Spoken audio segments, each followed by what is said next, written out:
ನೋಡಿ ಇಲ್ಲೊಂದು ಕಬ್ಬಿಣದ ಪ್ಯಾನನ್ನು ಬಿಸಿ ಇಟ್ಕೊಂಡಿದ್ದೀನಿ. ಕಬ್ಬಿಣದ ಪ್ಯಾನನ್ನು ಬಿಸಿ ಆದ ನಂತರ ಇದರೊಳಗಡೆ 3 ರಿಂದ 4 ಟೇಬಲ್ ಸ್ಪೂನಷ್ಟು ಇಲ್ಲಿ ನಾನು ಎಣ್ಣೆನ ಹಾಕ್ಕೊಂಡಿದ್ದೀನಿ. ಎಣ್ಣೆ ಚೆನ್ನಾಗಿ ಕಾಯ್ದಿರಬೇಕು.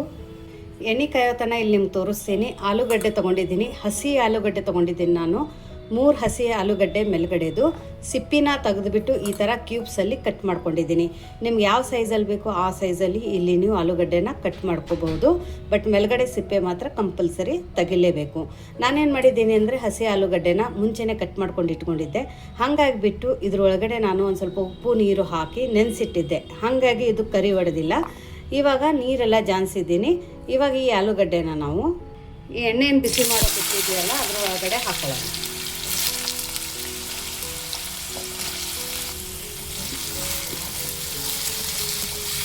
ಈ ರೆಸಿಪಿಗೆ ಆಲೂಗಡ್ಡೆ ಹಸಿದೇ ತೊಗೋಬೇಕು.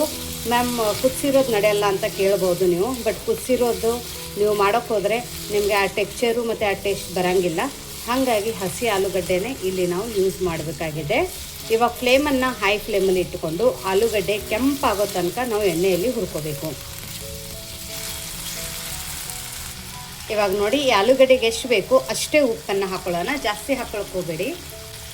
ಉಪ್ಪು ಹಾಕಿ ಆಲೂಗಡ್ಡೆ ಈ ಥರ ಎಣ್ಣೆಯಲ್ಲಿ ಹುರ್ಕೊಂಡಾಗ ಟೇಸ್ಟು ಸಖತ್ತಾಗಿ ಬರುತ್ತೆ, ಫ್ಲೇವರ್ ಚೆನ್ನಾಗಿ ಬರುತ್ತೆ. ಅದ್ರ ಜೊತೆ ಆಲೂಗಡ್ಡೆ ತುಂಬ ಬೇಗ ಈ ಎಣ್ಣೆಯಲ್ಲಿ ಹುರಿಯುತ್ತೆ. ಹಾಗಾಗಿಬಿಟ್ಟು ನಾವು ಆಲೂಗಡ್ಡೆ ಹುರಿಬೇಕಾದ್ರೆ ಈ ಥರ ಒಂದು ಸ್ವಲ್ಪ ಉಪ್ಪು ಹಾಕಿ ಎಣ್ಣೆಯಲ್ಲಿ ಹುರಿದಾಗ ಅದ್ರ ಟೇಸ್ಟು ತುಂಬ ಚೆನ್ನಾಗಿ ಬರುತ್ತೆ. ನೋಡಿ ಈ ಥರ ಕೆಂಪಾದ ನಂತರ ಫ್ಲೇಮನ್ನು ಲೋ ಫ್ಲೇಮಲ್ಲಿ ಇಟ್ಕೊಳ್ಳೋಣ. ಇವಾಗ ಈ ಆಲೂಗಡ್ಡೆನ ತಕ್ಕೊಳ್ಳೋಣ. ಇಷ್ಟೇ ಕೆಂಪಾಗಬೇಕು, ಇದ್ರಕ್ಕಿಂತ ಜಾಸ್ತಿ ಕೆಂಪಾಗಬಾರ್ದು. ನೋಡಿ ಪರ್ಫೆಕ್ಟ್ ಟೆಕ್ಸ್ಚರ್ ಇದೆ.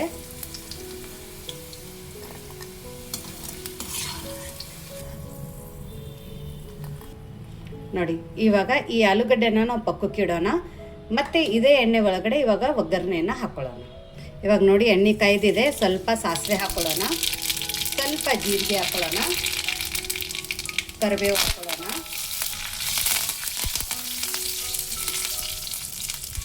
ಇದೆಲ್ಲ ಚೆನ್ನಾಗಿ ಚಟಪಟ ಆದ ನಂತರ ಸಣ್ಣದಾಗಿ ಕಟ್ ಮಾಡಿಕೊಂಡಿರುವಂಥ ಈರುಳ್ಳಿನ ಹಾಕೊಳ್ಳೋಣ. ನೋಡಿ ಈರುಳ್ಳಿ ಇಷ್ಟು ಸಣ್ಣದಾಗಿ ಕಟ್ ಮಾಡ್ಕೋಬೇಕು.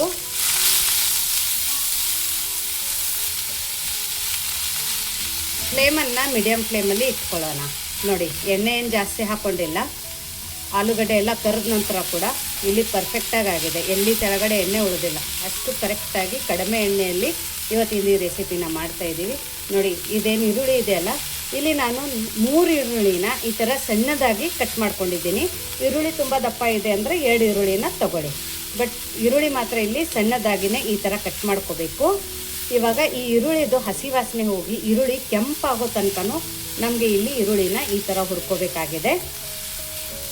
ಇವಾಗ ನೋಡಿ ಒಂದು ಬೌಲಲ್ಲಿ ನಾವು ಹುರ್ಕೊಂಡಿದ್ದೀವಲ್ಲ ಆ ಆಲೂಗಡ್ಡೆನ ಹಾಕ್ಕೊಳ್ಳೋಣ.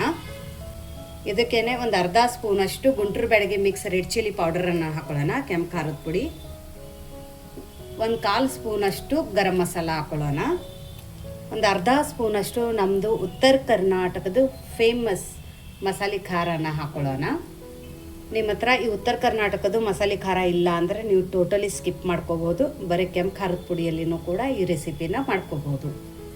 ಇವಾಗ ಇದಕ್ಕೇನೆ ಈ ದಪ್ಪ ಸ್ಪೂನಿಂದ 2 ಸ್ಪೂನು, ಟೇಬಲ್ ಸ್ಪೂನಲ್ಲಿ ನೋಡೋಕೆ ಹೋದರೆ ಒಂದು 5 ಟೇಬಲ್ ಸ್ಪೂನು ಮೊಸರನ್ನು ಹಾಕ್ಕೋಬೇಕು. ಹಾಕ್ಕೊಂಡ್ಬಿಟ್ಟು ಇದನ್ನು ನೀಟಾಗಿ ಒಂದು ಸರ್ತಿ ಮಿಕ್ಸ್ ಮಾಡ್ಕೊಳ್ಳೋಣ. ತುಂಬಾ ಡಿಫ್ರೆಂಟ್ ರೆಸಿಪಿ ಇದೆ. ಮಕ್ಕಳು ಲಂಚ್ ಬಾಕ್ಸಿಗೂ ಕೂಡ ನೀವು ಈ ಥರ ಒಂದು ಹೆಲ್ದಿ ರೆಸಿಪಿ ಮಾಡಿಕೊಡ್ಬೋದು. ನೋಡಿ ಇವಾಗ ಇದು ಚೆನ್ನಾಗಿ ಮಿಕ್ಸ್ ಆಗಿದೆ. ಈ ಮಿಕ್ಸ್ ಆಗಿರೋದು ಆಲೂಗಡ್ಡೆನ, ಈ ಮಸಾಲೆ ಆಲೂಗಡ್ಡೆನ ಪಕ್ಕಕ್ಕೆ ಎತ್ತಿಡೋಣ.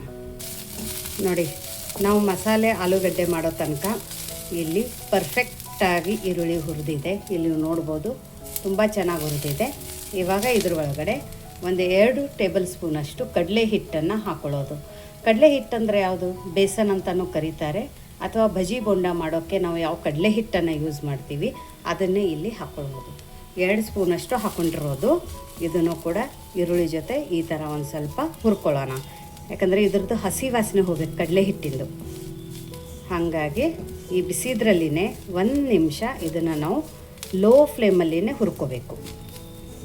ನೋಡಿ ಫುಲ್ ಡ್ರೈ ಆಗಿದೆ ಅಂಥೇಳಿ ಭಯ ಪಡಬೇಡಿ. ಇದು ಇದೇ ಥರ ಆಗುತ್ತೆ. ಯಾಕಂದರೆ ಎಣ್ಣೆ ಕಡಿಮೆ ನಾವಿಲ್ಲಿ ಹಾಕೋದ್ರಿಂದ ಈ ಥರ ಡ್ರೈ ಅನಿಸುತ್ತೆ. ಅದಕ್ಕೇ ನಾವು ಲೋ ಫ್ಲೇಮಲ್ಲಿ ಇದನ್ನು ಹುರ್ಕೋಬೇಕು. ಇವಾಗ ಲೋ ಫ್ಲೇಮಲ್ಲಿ 1 ನಿಮಿಷ ಇದು ಹುರ್ಕೊಂಡ ನಂತರ ಇದ್ರ ಒಳಗಡೆ ಸಣ್ಣದಾಗಿ ಕಟ್ ಮಾಡ್ಕೊಂಡಿರುವಂಥ 2 ಟೊಮೆಟೊನ ಹಾಕ್ಕೊಳ್ಳೋಣ. ನಾನು ಮೀಡಿಯಮ್ ಸೈಜದ್ದು 2 ಟೊಮೆಟೊನ ತೊಗೊಂಡಿರೋದು. ಇನ್ನೂ ಯಾರು ನೀವು ನಮ್ಮದು ವಾಟ್ಸಪ್ ಗ್ರೂಪನ್ನು ಜಾಯಿನ್ ಆಗಿಲ್ಲ ಅಂದರೆ ವಿಶ್ಫುಲ್ ಅಡುಗೆ ಮನೆ ವಾಟ್ಸಪ್ ಗ್ರೂಪ್ ಲಿಂಕನ್ನು ನಾನು ಡಿಸ್ಕ್ರಿಪ್ಷನ್ ಬಾಕ್ಸಲ್ಲಿ ಕೊಟ್ಟಿದ್ದೀನಿ. ಆ ಲಿಂಕ್ ಮೇಲೆ ಕ್ಲಿಕ್ ಮಾಡಿದರೆ ಸಾಕು, ನೀವು ನಮ್ಮ ಜೊತೆ ಕನೆಕ್ಟ್ ಆಗ್ತೀರಾ. ನಿಮಗೇನೇ ಕ್ವರೀಸು ಡೌಟ್ಸು ಇದ್ದರೆ ಅಲ್ಲಿ ನೀವು ನಮ್ಮ ಜೊತೆ ಕಮ್ಯುನಿಕೇಟ್ ಮಾಡ್ಬೋದು. ಹಾಗೂ ನಿಮಗೆ ವಿಶ್ಫುಲ್ ಅಡುಗೆ ಮನೆಯಲ್ಲಿ ಯಾವ ರೆಸಿಪೀಸ್ ತುಂಬ ಜಾಸ್ತಿ ನೋಡೋಕೆ ಇಷ್ಟ ಆಗುತ್ತೆ ಅಂತಲೂ ಕೂಡ ಕಮೆಂಟ್ ಮೂಲಕ ತಿಳಿಸೋದನ್ನು ಮರಿಬೇಡಿ. ನೋಡಿ, ಇದು ಈ ಥರ ಆಗುತ್ತೆ, ಹಾಗಾಗಿ ಭಯ ಪಡಬೇಡಿ. ಯಾಕಂದರೆ ಇವಾಗ ಟೊಮ್ಯಾಟೊ ಹುರಿದಂಗೆ ಸ್ವಲ್ಪ ಸಾಫ್ಟ್ ಆಗುತ್ತೆ ಮತ್ತು ಟೊಮ್ಯಾಟೊದು ನೀರು ಬಿಡುತ್ತೆ. ಹಾಗಾಗಿ ನಾವು ಇದನ್ನು ಲೋ ಟು ಮೀಡಿಯಮ್ ಫ್ಲೇಮಲ್ಲಿ ಹುರ್ಕೋಬೇಕು. ಹೈ ಫ್ಲೇಮನ್ನು ಇಟ್ಕೊಳ್ಕೋಬೇಡಿ, ಇಲ್ಲಾಂದರೆ ಎಲ್ಲ ತಳ ಹಾಕುತ್ತೆ.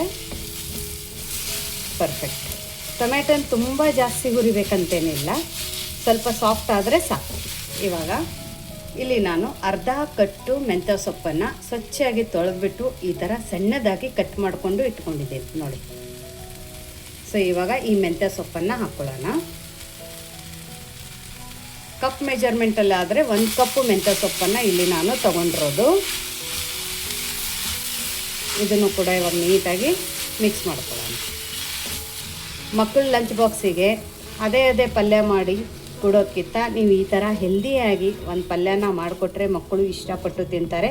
ಬರೀ ಲಂಚ್ ಬಾಕ್ಸಲ್ಲಿ ಅಷ್ಟೇ ಅಲ್ಲ, ಮನೆಗೆ ಬಂದಾಗೂ ಕೂಡ ನಿಮಗೆ ಬೆಳಗ್ಗೆ ಮಾಡಿರೋದು ಪಲ್ಯನೇ ಕೊಡು ಅಂತ ಕೇಳ್ತಾರೆ. ಅಷ್ಟು ಚೆನ್ನಾಗಿ ಈ ಪಲ್ಯ ಆಗುತ್ತೆ, ಅಷ್ಟೇ ಹೆಲ್ದಿಯಾಗಿ ಕೂಡ ಇರುತ್ತೆ.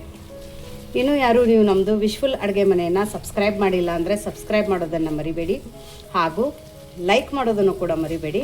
ವಿಶ್ಫುಲ್ ಅಡುಗೆ ಮನೆಯಲ್ಲಿ ಇರುವಂಥ ಸಿಂಪಲ್ ಅಡುಗೆಗಳು, ಹೊಸ ಅಡುಗೆಗಳು, ಉತ್ತರ ಕರ್ನಾಟಕ ಅಡುಗೆಗಳು, ಸೌತ್ ಕರ್ನಾಟಕ ಅಡುಗೆಗಳು ಮತ್ತು ಮಹಾರಾಷ್ಟ್ರದ ಅಡುಗೆಗಳು ನಿಮಗೆ ಇಷ್ಟ ಆಗ್ತಿದ್ರೆ ನಿಮ್ಮ ಫ್ಯಾಮಿಲಿ ಫ್ರೆಂಡ್ ಜೊತೆ ಕೂಡ ನಮ್ಮ ರೆಸಿಪೀಸನ್ನ ಶೇರ್ ಮಾಡೋದನ್ನು ಮರಿಬೇಡಿ. ನೋಡಿ, ಟೊಮೆಟೊ ಮೆಂತ್ಯ ಸೊಪ್ಪು ಹಾಕಿದ ನಂತರ ನಾವೇನು ಮುಂಚೆ ಹುರ್ಕೋತಾ ಇದ್ವಲ್ಲ, ಈರುಳ್ಳಿ ಎಲ್ಲ ಡ್ರೈ ಇತ್ತು, ಇವಾಗ ಚೆನ್ನಾಗಿ ನೀರು ಬಿಟ್ಟು ಸಾಫ್ಟ್ ಆಗಿದೆ. ಸೂಪರ್. ಇದರದೊಂದು ಸ್ವಲ್ಪ ಹಸಿ ವಾಸನೆ ಹೋಗೋ ತನಕ ಹುರ್ಕೊಳ್ಳೋಣ. ಫ್ಲೇಮನ್ನು ಮಾತ್ರ ಲೋ ಟು ಮೀಡಿಯಮ್ ಫ್ಲೇಮಲ್ಲಿನೇ ಇಟ್ಕೊಳ್ಳಿ. ಇವತ್ತಿಂದು ಈ ಡಿಫ್ರೆಂಟ್ ರೆಸಿಪಿ ನೀವು ಚಪಾತಿಗೆ, ಪೂರಿಗೆ, ದೋಸೆಗೆ, ಅನ್ನಕ್ಕೆ ಎಲ್ಲದಕ್ಕೂ ಸಖತ್ತಾಗಿರುತ್ತೆ. ಸೊ ಆದಷ್ಟು ನಿಮ್ಮ ಹತ್ರ ಟೈಮ್ ಇದೆ ಅಂದರೆ ಇವತ್ತಿಂದ ಏನು ನಾವು ಮೆಂತ್ಯ ಸೊಪ್ಪು ಮತ್ತು ಆಲೂಗಡ್ಡೆದ ಪಲ್ಯ ಮಾಡ್ತಾಯಿದ್ದೀವಿ ಡಿಫ್ರೆಂಟಾಗಿ. ಇದನ್ನು ನೀವು ಪರಾಟ ಜೊತೆ ಸರ್ವ್ ಮಾಡಿ, ತುಂಬ ಸಖತ್ತಾಗಿ ಟೇಸ್ಟ್ ಇರುತ್ತೆ. ನೋಡಿ, ಇವಾಗ ಮೆಂತ್ಯ ಸೊಪ್ಪುದೆಲ್ಲ ಹಸಿ ವಾಸನೆ ಹೋಗಿದೆ. ಇವಾಗ ಇದ್ರ ಒಳಗಡೆ ಈ ನಮ್ಮದು ಆಲೂಗಡ್ಡೆದು ಮಸಾಲೆನ ಹಾಕೊಳ್ಳೋಣ. ನೋಡಿ, ಅದೇ ಬೌಲಕ್ಕೆ ಸ್ವಲ್ಪ ನೀರನ್ನು ಹಾಕ್ತಾ ಇದ್ದೀನಿ. ಇವಾಗ ಇದಕ್ಕೆ ಒಂದು ಸ್ವಲ್ಪ ಅರಿಶಿಣದ ಪುಡಿನ ಹಾಕ್ಕೊಳ್ಳೋಣ. ನಾನು ಇನ್ನೊಂದು ಅರ್ಧ ಸ್ಪೂನು ಖಾರದ ಪುಡಿನ ಹಾಕ್ಕೋತಾ ಇದ್ದೀನಿ. ಆಗಾಳೆ ಒಂದು 1/2 ಸ್ಪೂನ್ ಹಾಕ್ಕೊಂಡಿದ್ದೆ, ಇವಾಗ ಒಂದು ಸ್ವಲ್ಪ 1/2 ಸ್ಪೂನ್ ಹಾಕ್ಕೋತಾ ಇದ್ದೀನಿ. ನೀವು ಖಾರನ ನೋಡಿಕೊಂಡು ಹೆಚ್ಚು ಕಡಿಮೆ ಹಾಕ್ಕೋಬೋದು. ಇದನ್ನು ನೀಟಾಗಿ ಮಿಕ್ಸ್ ಮಾಡ್ಕೊಳ್ಳೋಣ. ನಾನು ಇನ್ನೊಂದು ಸ್ವಲ್ಪ ನೀರನ್ನು ಹಾಕ್ಕೋತಾ ಇದ್ದೀನಿ. ನೀವು ಇವಾಗಲೇ ರುಚಿ ನೋಡಿಬಿಟ್ಟು ಉಪ್ಪನ್ನು ಹಾಕ್ಕೋಬೋದು. ಇವಾಗ ಇದನ್ನು ಮುಚ್ಚಿಬಿಟ್ಟು ಕುದಿಸಬಾರ್ದು, ಯಾಕಂದರೆ ಮೆಂತ್ಯ ಸೊಪ್ಪು ಇರೋದ್ರಿಂದ ನೀವು ಮುಚ್ಚಿಬಿಟ್ಟು ಕುದಿಸಿದ್ರೆ ಮೆಂತ್ಯ ಸೊಪ್ಪಿಂದು ಕಹಿ ಅಂಶ ಹೊಡೆಯುತ್ತೆ. ಹಂಗಾಗಿಬಿಟ್ಟು ನಾವು ಯಾವಾಗಲೂ ಮೆಂತ್ಯ ಸೊಪ್ಪಿನ ಪಲ್ಯ ಮಾಡಬೇಕಾದ್ರೆ ಅಥವಾ ಮೆಂತ್ಯ ಸೊಪ್ಪು ಹಾಕಿ ನೀವು ಒಂದು ಆಲೂ ಮಾಡಬೇಕಂದ್ರೂ ಕೂಡ ಮೇಲ್ಗಡೆ ಇಮಿಡಿಯೇಟಾಗಿ ಮುಚ್ಚಬಾರ್ದು.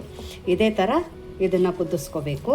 ಸೊ ಮಧ್ಯದಲ್ಲಿ ಕೈ ಆಡಿಸ್ತಾ ಇಲ್ಲಿ ನಾವು 1 ನಿಮಿಷ ಇದನ್ನು ಲೋ ಟು ಮೀಡಿಯಮ್ ಫ್ಲೇಮಲ್ಲಿ ಕುದಿಸ್ಕೊಂಡು ಬರೋಣ. ಯಾಕಂದರೆ ಇದ್ರೊಳಗಡೆ ನಾವು ಕಡಲೆ ಹಿಟ್ಟೆಲ್ಲ ಹಾಕ್ಕೊಂಡಿದ್ವಲ್ಲ, ಹಾಗಾಗಿ ಅದು ಇನ್ನೊಂದು ಸ್ವಲ್ಪ ಚೆನ್ನಾಗಿ ಕುದಿಬೇಕು ಅಂತ ಹೇಳಿಬಿಟ್ಟು, ಮತ್ತು ಮಸಾಲೆನೂ ಕೂಡ ಎಲ್ಲ ಚೆನ್ನಾಗಿ ಹೊಂದ್ಕೋಬೇಕು ಅಂತ ಹೇಳಿಬಿಟ್ಟು.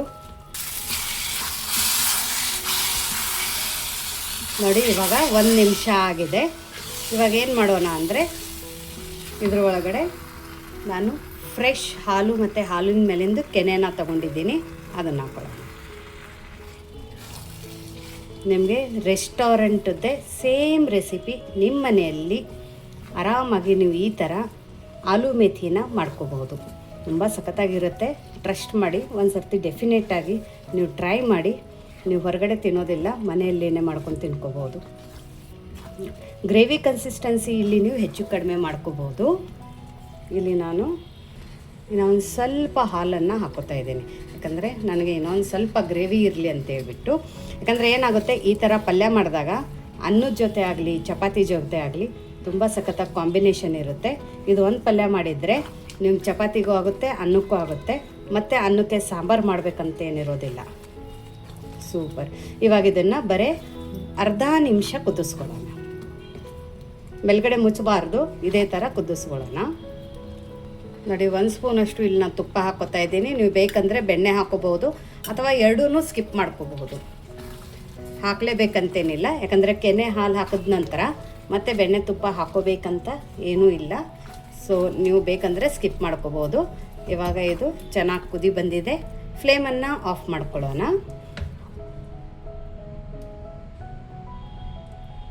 ನೋಡಿ, ಇಲ್ಲಿ ನಮ್ಮದು ಆಲೂ ಮೆಥಿ ರೆಡಿಯಾಗಿದೆ.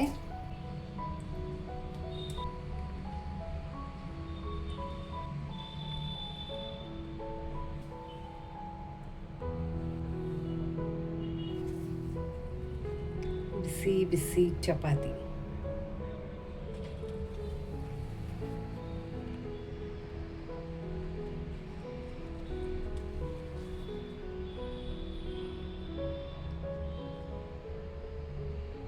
ಏನು ಸೂಪರಾಗಿರುತ್ತೆ ಗೊತ್ತಾ ಈ ಟೇಸ್ಟು. ಒಂದು ಸರ್ತಿ ಡೆಫಿನೆಟಾಗಿ ಟ್ರೈ ಮಾಡಿ. ತುಂಬಾ ಯುನೀಕು, ತುಂಬಾ ಡಿಫ್ರೆಂಟು ಮತ್ತು ತುಂಬಾ ಹೆಲ್ದಿ ಅಂತ ಅನ್ಬೋದು.